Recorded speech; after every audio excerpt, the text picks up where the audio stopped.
Hello guys, আসসালামু আলাইকুম সবাইকে। আশা করি সবাই ভালো আছেন।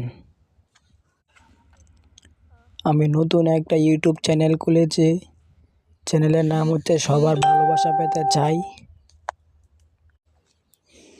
আমি চাই আমার চ্যানেলটা যাতে খুব তাড়াতাড়ি ভাইরাল হয় এবং খুব তাড়াতাড়ি যাতে আমি আপনাদের ভালোবাসা পেতে পারি।